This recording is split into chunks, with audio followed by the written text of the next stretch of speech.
Buenos días, hermanos. Tengan todos ustedes un feliz día de sábado.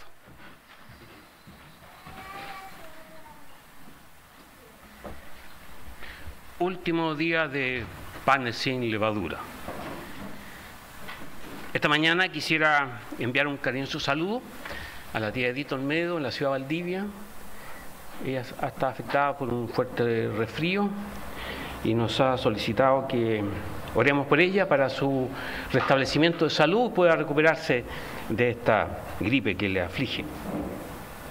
También quiero enviar un saludo a Paulina, mi hija Paulina, que está en Alemania. Ella en la mañana participó en los servicios en la ciudad de Hamburgo y hay una diferencia de 6 horas. Así que los servicios allá en Alemania ya terminaron y ahora está en conexión con nosotros. Así que un abrazo cariñoso para ti, hija. Te queremos mucho.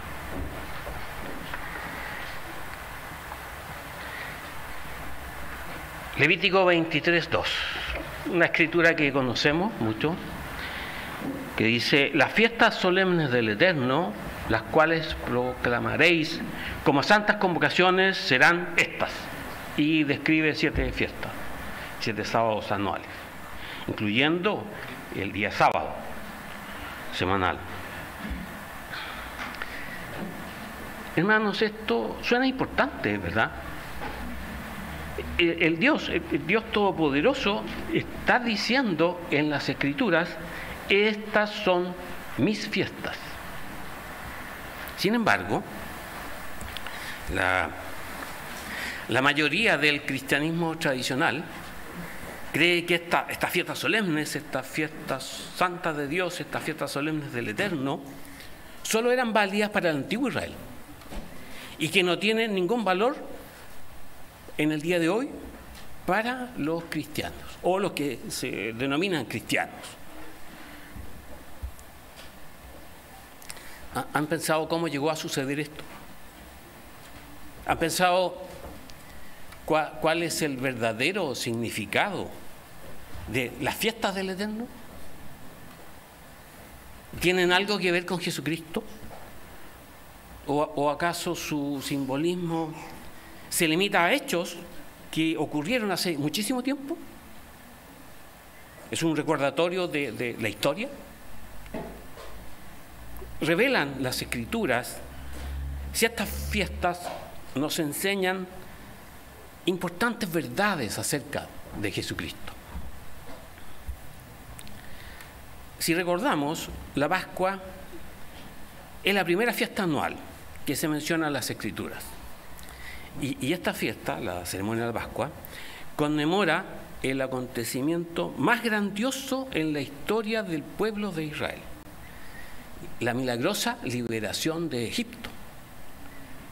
Y el Éxodo, el segundo libro de la Biblia, está dedicado a la narración de esta historia, la liberación del pueblo de Israel. Y los judíos practicantes, hasta el día de hoy, han estado celebrando esta fiesta por más o menos unos 3.400 años o más. Pero quisiera invitarlos a reflexionar. ¿Conmemora esta fiesta solamente la liberación de Israel? ¿O el Nuevo Testamento tiene algo que decirnos al respecto?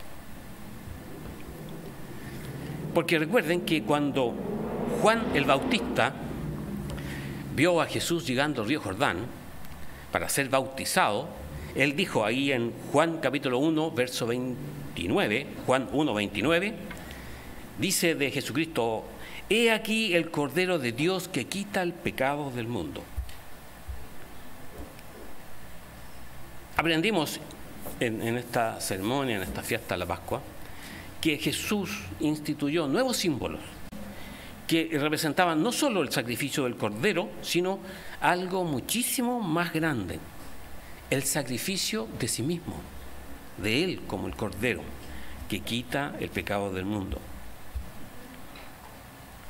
Y desde entonces, el pan sin levadura simboliza entonces su cuerpo sin pecado, que fue azotado por nosotros, y el vino El vino simboliza la sangre que Él derramó para lavar nuestras transgresiones, nuestros pecados, para limpiarnos de nuestros pecados.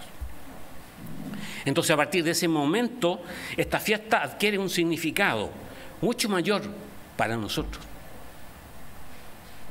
Porque en lugar de abolirla, Dios ahora revelaba su verdadero propósito acá en el Nuevo Testamento. Los discípulos se dieron cuenta entonces de que los corderos de la Pascua prefiguraban aquel sacrificio perfecto de Jesucristo. Entonces, así en el Nuevo Testamento vemos que Jesucristo convirtió la Pascua, una fiesta de liberación, en una conmemoración anual de su sacrificio por todos nosotros. Y ahora estamos en la fiesta de panes sin levadura. ¿Qué podemos decir acerca de la fiesta de panes sin levadura? ¿Acaso está obsoleta? ¿Acaso es una reliquia de los ritos del Antiguo Testamento? ¿O es parte de la historia de Israel? ¿Una narración histórica? En el Antiguo Testamento, la fiesta de los panes sin levadura se entendía como un recordatorio de lo que ocurrió después de la Pascua. Y recuerdan, ¿qué pasó? ¿Qué sucedió en esa ocasión? A la mañana siguiente, dice la Escritura, los israelitas tomaron sus cosas, empacaron sus pertenencias y viajaron a un lugar de convocación. Y la Escritura dice que ese lugar era de Ramesés a Sucot. Es un lugar cercano y estaban listos para salir, para partir. Y esa noche salieron de Egipto. Vamos a Éxodo capítulo 12, verso 42. Y la Escritura dice, Éxodo 12, 42, es noche de guardar para el Eterno por haberlo sacado en ella de la tierra de Egipto. Pero antes de esa tarde ocurrió algo más. Y veamos el verso 39, Éxodo 12, verso 39. 12:39. Y cocieron tortas sin levadura de la masa que habían sacado de Egipto, pues no había leudado, porque al echarlos fuera a los egipcios no habían tenido tiempo ni para prepararse comida. La Escritura narra este evento de la fiesta de panes sin levadura. Y la observancia de esta fiesta está ordenada en Levítico 23:6. En Levítico 23:6, donde dice, y a los 15 días de este mes es la fiesta solemne de los panes sin levadura al Eterno. 7 días comeréis panes sin levadura. Una semana completa de 7 días. Pero volvamos a la reflexión inicial. ¿Qué relación tiene esta fiesta con Jesucristo? ¿Qué nos enseña acerca de Él, de Jesucristo?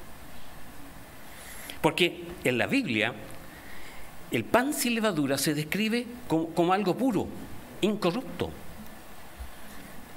Y fíjense que todas las ofrendas de cereales debían estar sin levadura. En Levítico capítulo 2, verso 11 se dice, Levítico 2:11, ninguna ofrenda que ofreciereis al Eterno será con levadura, porque de ninguna cosa leuda ni de ninguna miel se ha de quemar ofrenda para el Eterno. Y en el Nuevo Testamento, el apóstol Pablo nos explica cuál es el simbolismo espiritual del pan sin levadura. Ya vimos que es algo puro, incorrupto, que es una ofrenda para Dios. Y veamos una escritura, vamos a 1 Corintios capítulo 5, versos 6 y 7, porque mientras está reprendiendo a los miembros de la iglesia en Corinto por su tolerancia al pecado, el apóstol Pablo les dice, 1 Corintios capítulo 5, versículos 6 y 7. No es buena vuestra jactancia. ¿No sabéis que un poco de levadura leuda toda la masa? Limpiaos pues de la vieja levadura para que seáis nueva masa, sin levadura, como sois, porque nuestra Pascua, que es Cristo, ya fue sacrificada por nosotros. Entonces, hermanos, podemos ver que el texto es muy claro y que Pablo nos señala, nos dice, nos informa que el sacrificio de Jesucristo limpia nuestros pecados.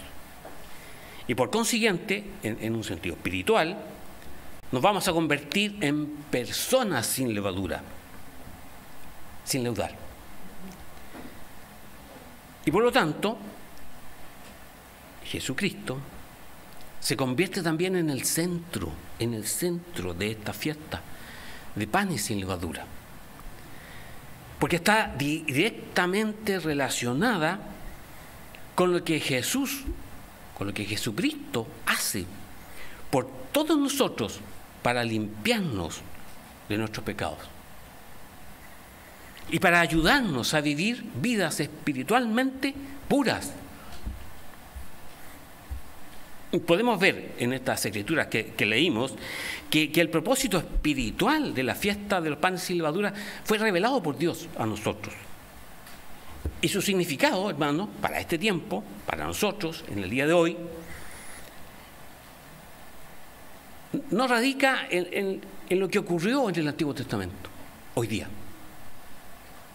sino en Jesucristo. Porque Él vivió sin pecado. Él expió, Él pagó por nuestras transgresiones y nos dio la oportunidad de ser espiritualmente sin levadura ante Dios.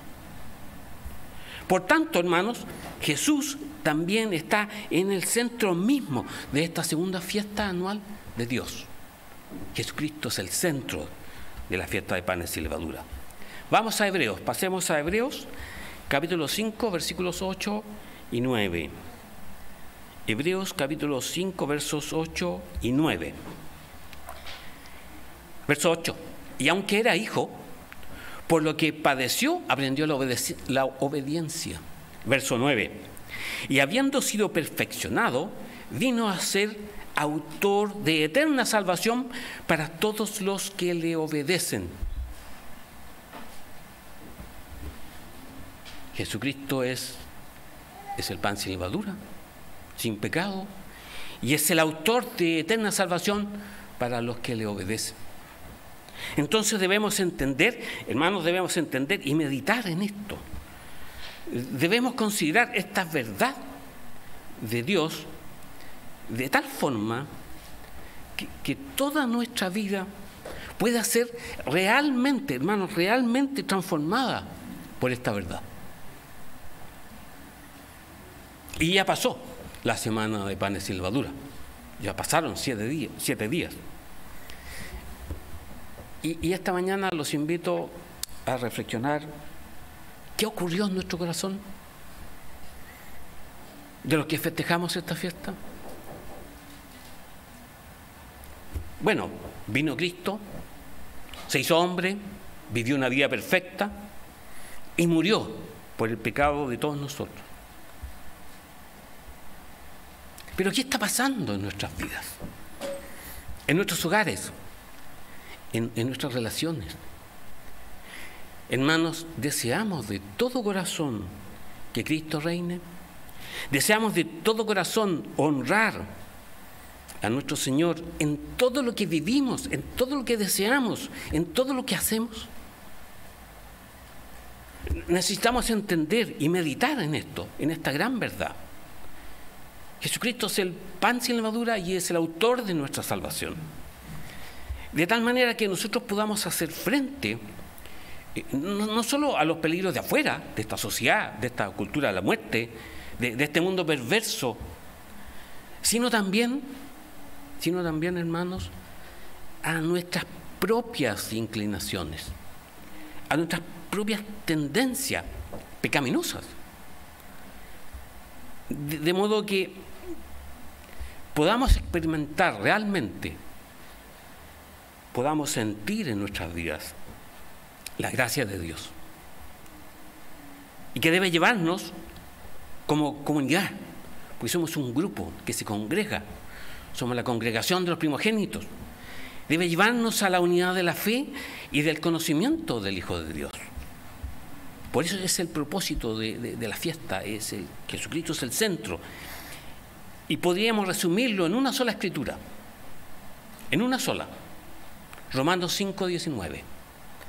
Pasemos a Romanos capítulo 5, verso 19, para que podamos comprender, para que podamos entender el significado espiritual de esta fiesta de panes sin levadura.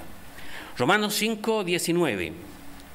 Porque así como por la desobediencia de un hombre, los muchos fueron constituidos pecadores, así también por la obediencia de uno, los muchos serán constituidos justos.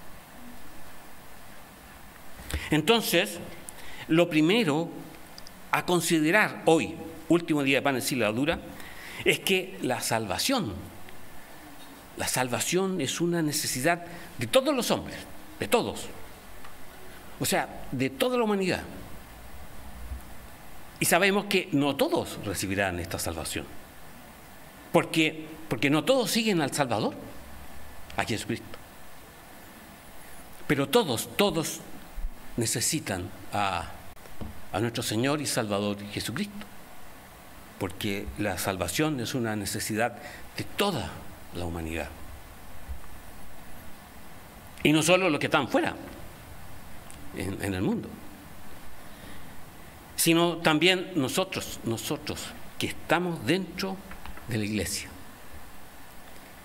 Por eso, hermanos, cada vez que nos congregamos a celebrar esta fiesta santa, cuyo centro es Jesucristo, recibimos la buena nueva, el Evangelio, por medio de su palabra. Esta palabra, hermanos, esta palabra que nos hace sabios para la salvación por la fe que es en Cristo Jesús. Pablo dice esto en 2 Timoteo. De esta gran salvación que es necesitada por todos nosotros. Vamos a otra escritura, vamos al verso 18, Romanos capítulo 5, verso 18, siguiendo con esta idea central de esta fiesta, Jesucristo.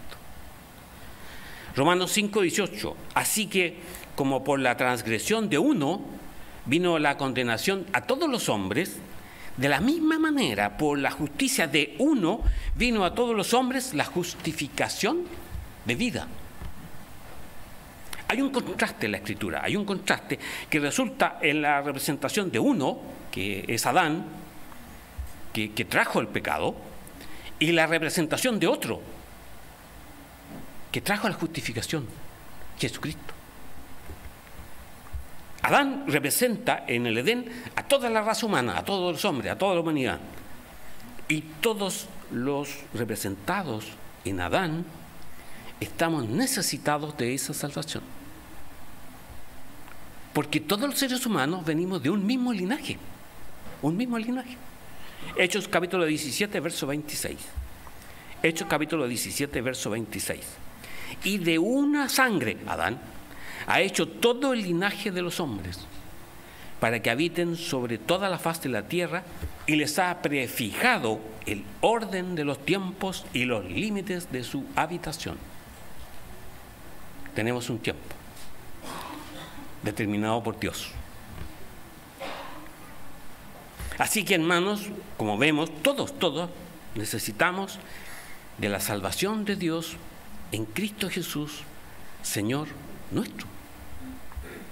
Porque las Escrituras claramente nos dicen que por el pecado de Adán, toda su posteridad quedó en un estado de pecado, de miseria, apartados de Dios. Y es lo que nos ha venido diciendo aquí el apóstol Pablo en la Escritura que leímos. Por la transgresión de uno vino la condenación a todos los hombres. Esto es lo que tenemos en común todos los seres humanos sobre la tierra, de una manera natural. Y todos y cada uno de nosotros estamos bajo condenación a causa del pecado.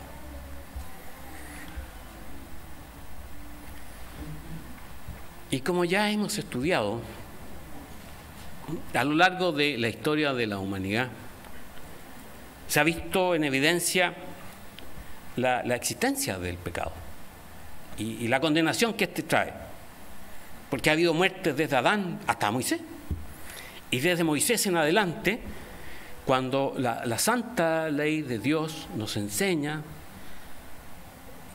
que legalmente la pecaminosidad del pecado. Sin ley no sabríamos que existe el pecado. Así que esta es la condición de nosotros, de toda la humanidad. Y toda la humanidad necesita de esta salvación que solamente está en Cristo. En Cristo, el centro de esta fiesta. El segundo punto que quiero compartir esta mañana, respecto a esta gran salvación que nos trae Jesucristo, es que la misma, esta salvación es ofrecida por Dios a todos los que creen, a todos. Leamos nuevamente Romanos 5:18. Romanos capítulo 5, verso 18. Así que, como por la transgresión de uno vino la condenación a todos los hombres, no hay nadie que se justifique, se excuse, y eso tanto hombres como mujeres, a todos los hombres. De la misma manera, por la justicia de uno vino a todos los hombres la justificación de vida. Y es muy característico de esta escritura del apóstol Pablo, que usa el término todos, o sea, todos en forma universal, sin excepción alguna. Y esta expresión, todos los hombres, debe ser entendida por aquellos que confían en la justicia para vida que trae Jesucristo, en esta elección divina, en la identificación con Jesucristo. Solo para aquellos que aceptan a Jesucristo como su Salvador personal. Aparte de este verso 18 de Romanos, que ya leímos, debemos recordar otra escritura de Romanos. Romanos 1:16. Romanos 1:16. Porque no me avergüenzo del Evangelio, porque es poder de Dios para salvación a todo aquel que cree en Dios. Y confirmémoslo con otra escritura del apóstol Pablo. También en Romanos capítulo 3, versos 21 al 25. Romanos capítulo 3, versos 21 al 25. Pero ahora, aparte de la ley, se ha manifestado la justicia de Dios, testificada por la ley y por los profetas. Verso 22. La justicia de Dios por medio de la fe en Jesucristo, para todos los que creen en Él, porque no hay diferencia. Verso 23, por cuanto todos pecaron y están destituidos de la gloria de Dios. Verso 24, siendo justificados gratuitamente por su gracia, mediante la redención que es en Cristo Jesús. 25, a quien Dios puso como propiciación por medio de la fe en su sangre, para manifestar su justicia a causa de haber pasado por alto la Pascua, en su paciencia, los pecados pasados.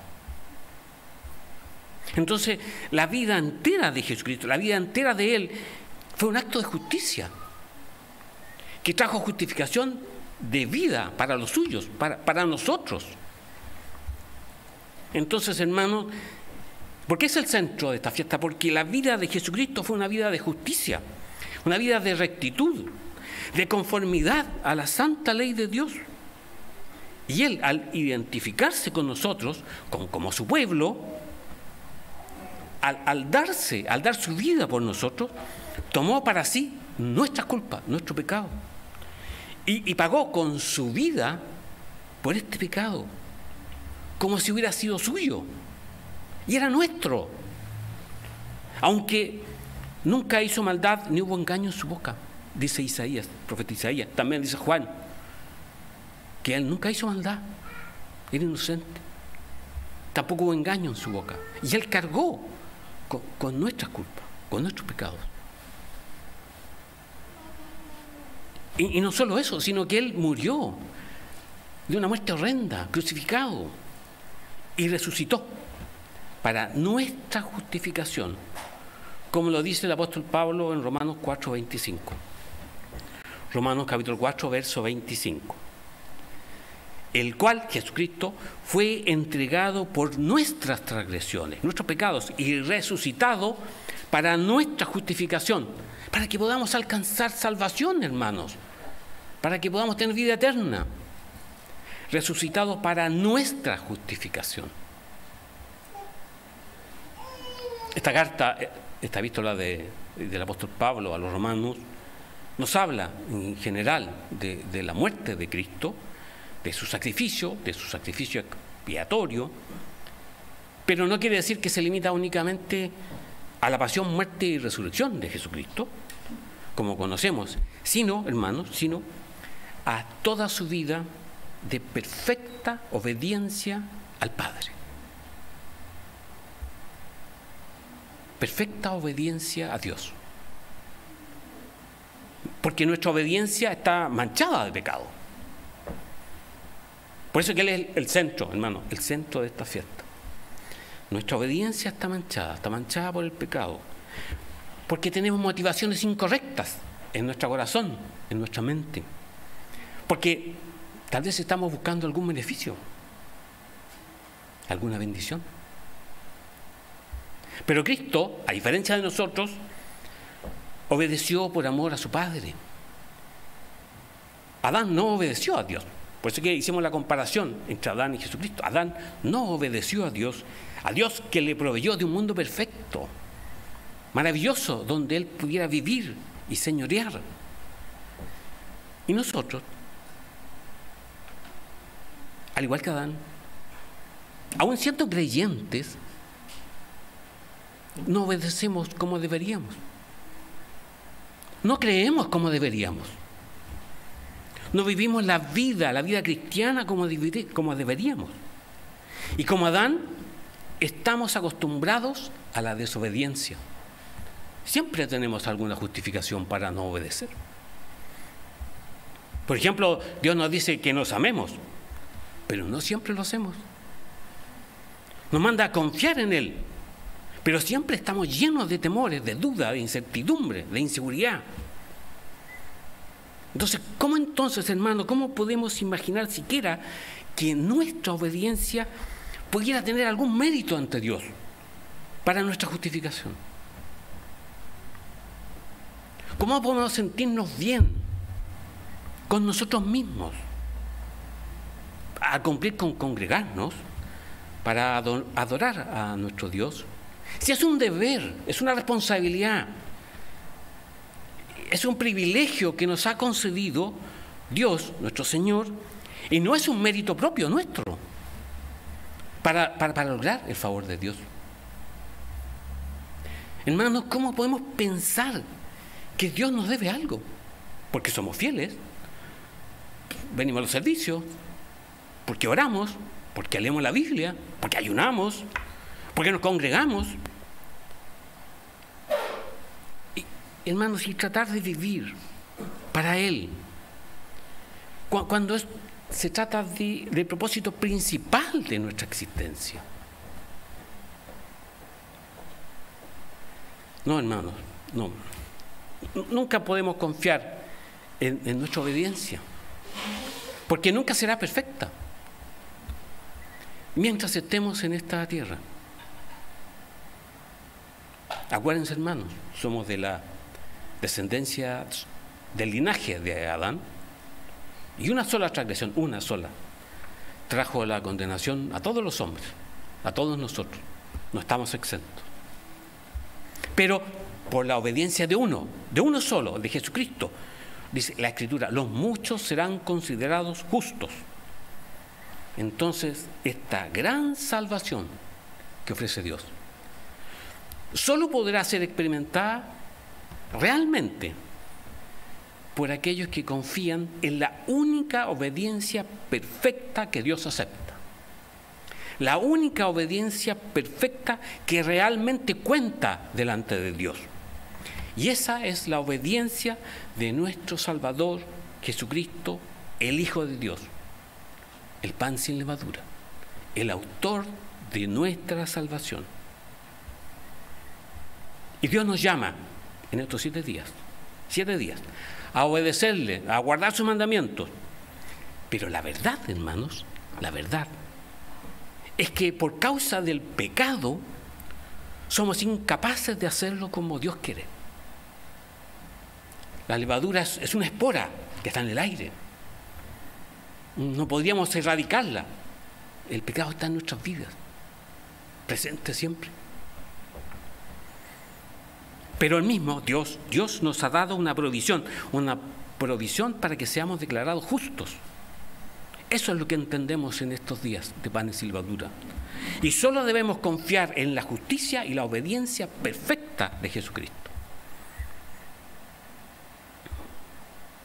Y preguntémonos, ahora que finaliza esta fiesta, ¿qué más necesitamos para encontrar tranquilidad en nuestras vidas, para encontrar gozo en nuestras vidas? ¿Qué otra motivación necesitamos para vivir buscando la gloria de Dios? ¿Qué más necesitamos?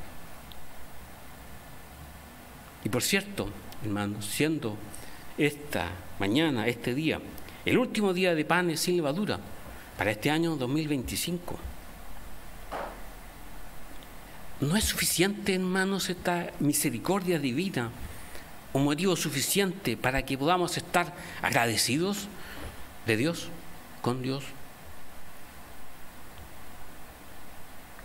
Hermanos, el pecado entró por uno que desobedeció a la justicia, uno solo, Adán, el linaje de él somos. Y la justicia que nos trae vida eterna vino por la obediencia de uno solo, nuestro Señor Jesucristo, para que nosotros podamos ser considerados o constituidos justos delante de Dios y alcancemos salvación. Mis queridos hermanos, en este último día de panes sin levadura, le pedimos a Dios que nos ayude a vivir de acuerdo a esta maravillosa buena noticia de que Jesucristo nos ha traído salvación a todos nosotros. Buenos días a todos, tengan un feliz día de sábado.